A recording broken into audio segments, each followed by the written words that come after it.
Welcome back to Torque Talk, the channel where we explore the machines that define power, precision, and performance. From land to air and sea, we bring you closer to the world's most advanced vehicles. If you're into cutting-edge engineering and future military marvels, make sure to hit that subscribe button and join us on this journey. Today, we're diving deep into the 2025 K2 Black Panther, South Korea's crown jewel in armored warfare and one of the most advanced main battle tanks on the planet. With its unmatched blend of firepower, mobility, and futuristic technology, the K2 isn't just a tank, it's a symbol of technological dominance. Let's get started. When you first look at the K2 Black Panther, the design alone makes a powerful statement. It looks sleek, aggressive, and modern, the kind of tank that looks like it's come straight out of a sci-fi movie. But this is no concept or fantasy. The 2025 K2 is real, it's operational, and it's redefining what a battle tank should be. Developed by Hyundai Rotem, a subsidiary of Hyundai Motor Group, the K2 Black Panther represents years of innovation, national ambition, and battlefield experience. South Korea knew it had to create a next-gen tank that could outperform any threat from North Korea, China, or even Russia. And so, the K2 project was born, with a clear goal: dominate the future battlefield. Let's talk about firepower. Because no tank is truly feared unless it can punch through armor and defenses with surgical precision.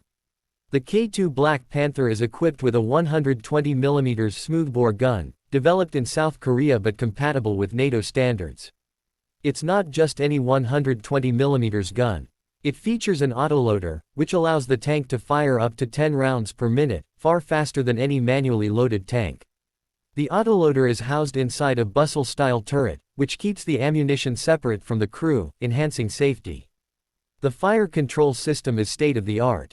It uses thermal imaging, laser rangefinders, and a ballistic computer to detect, track, and engage targets, even if they're moving fast or hiding behind cover.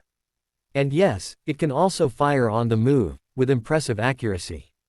But it doesn't stop there. The K2 is capable of firing Korean smart top attack munitions, rounds designed to attack tanks from above where their armor is weakest. This gives the K2 a serious edge over other armored vehicles, especially in tank-on-tank combat. The secondary armament includes a 7.62mm coaxial machine gun and a 12.7mm K6 heavy machine gun, which are used for infantry support, drones, and light vehicles. Now, onto the armor. The K2 Black Panther is protected by an advanced composite armor system, believed to be comparable, or even superior, to the latest American and German tanks. The exact composition is classified, but it reportedly includes layers of ceramics, steel, and non-metallic materials. On top of that, the 2025 version includes an active protection system (APS) that can detect incoming projectiles and destroy them mid-air before they even reach the tank. This APS uses radar and infrared sensors to track anti-tank missiles and RPGs. The system then deploys countermeasures, including explosive projectiles or electronic jamming, to neutralize the threat. That means the K2 doesn't just take hits, it dodges them, intercepts them, and keeps moving. Let's talk mobility. One of the K2's most impressive features is how fast and agile it is for a tank that weighs around 55 tons. Thanks to its powerful 1500 horsepower engine and advanced suspension, the K2 can reach speeds up to 70 km per hour on roads and about 50 km per hour off-road. The 2025 model uses a proven diesel power pack, but some export models have been rumored to test hybrid electric drives for quieter movement and lower heat signatures.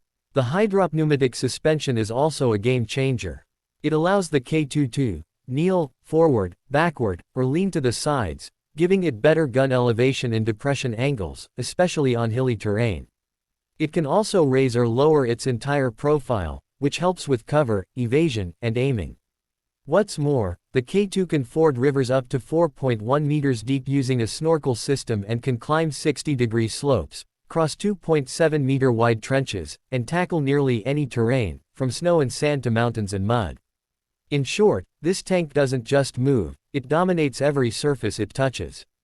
Let's talk about brains, because the K2 isn't just brawn. The 2025 version features a digital battlefield management system that links with other friendly units, command centers, and drones. It receives real-time updates, enemy positions, and mission data. It even uses AI-assisted threat detection to help the crew prioritize targets. The crew, by the way, is just 3, a commander, gunner, and driver, thanks to the autoloader. That reduces manpower while increasing efficiency. Inside the tank, every control is digital, from targeting to navigation, and multiple screens give the commander full situational awareness. Now let's put all this into context. The K2 isn't just powerful on paper, it's battle-ready. It was built with North Korea in mind, a country that has thousands of aging but dangerous tanks. The K2 can outrun, outgun, and outthink any of them. But it's also a hot commodity on the global defense market. Countries like Poland have placed major orders for the K2, and talks are ongoing with others like Norway, Saudi Arabia, and Egypt. In fact, Poland has even begun local production of a modified version called the K2PL, tailored for European combat environments. What does that mean? The K2 isn't just South Korea's tank, it's becoming a global force multiplier. It combines the reliability of Western systems, the innovation of Korean tech, and the ruggedness needed for diverse combat conditions. One of the standout features of the 2025 upgrade is the integration of drone and UAV communication. The K2 can now coordinate with battlefield drones for reconnaissance, targeting, and artillery support. In some cases, it can even control small drone swarms to scout ahead, identify ambushes, or confuse enemy defenses. There's also talk of future upgrades to include AI-assisted firing decisions, semi-autonomous movement, and even a drone launcher system directly from the tank chassis. Now, let's talk survivability in modern warfare. In a battlefield saturated with loitering munitions, top attack missiles, and suicide drones, survivability is everything. The 2025 K2 addresses this through a combination of hard kill APS, stealth design, infrared suppression, and smart camouflage. Its thermal signature has been reduced through engine insulation and exhaust redirection, making it harder to detect by IR sensors. The tank also includes NBC nuclear, biological, chemical protection, meaning the crew is fully sealed and protected in case of a WMD attack. There are also automated fire suppression systems and backup communications in case of EMP or cyber disruption. Let's take a moment to talk about cost, because many people assume a tank this advanced must break the bank. And yes, the K2 is expensive, around $8 to $8.5 million per unit depending on the configuration.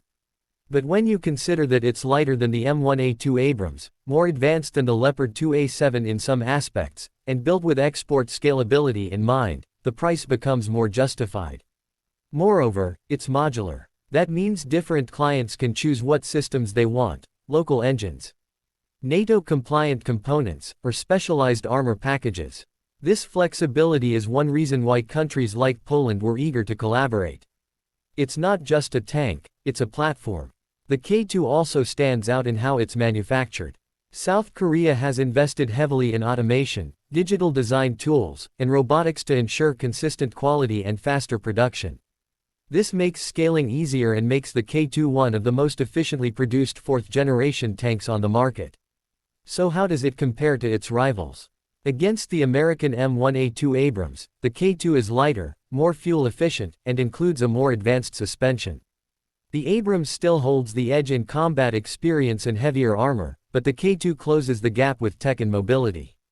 Against the German Leopard 2A7, the K2 offers similar firepower but greater versatility. The Leopard may still have a slight edge in raw armor protection, but it's heavier and slower in comparison. Against Russia's T-14 Armata, the K2 wins in terms of reliability and proven functionality. The T-14 is still facing production and budget issues, while the K2 is battle-ready and export-proven. Bottom line, the 2025 K2 Black Panther is not just a next-gen tank. It's the definition of future warfare readiness. It combines lethal firepower, cutting-edge defense systems, strategic mobility, and advanced communication tools, all in a package that is sleek, smart, and deadly. As we look into the future, the battlefield is changing. Drones, AI, electronic warfare, these are becoming the new norms. And the K2 is already there. It's not reacting to the future, it's built for it. Whether in Korea's rugged hills, Europe's forests, or the Middle East's deserts, the K2 Black Panther is ready to rule. And with constant upgrades, strong international partnerships, and the backing of one of the world's most advanced manufacturing nations, its future looks even more unstoppable. That wraps up today's deep dive into the 2025 K2 Black Panther. If you enjoyed this video, be sure to like, comment, and subscribe. Let us know in the comments, which tank should we cover next? And do you think the K2 is truly the best in the world, or does another contender deserve the crown? Thanks for watching Torque Talk, where power meets precision. See you in the next one.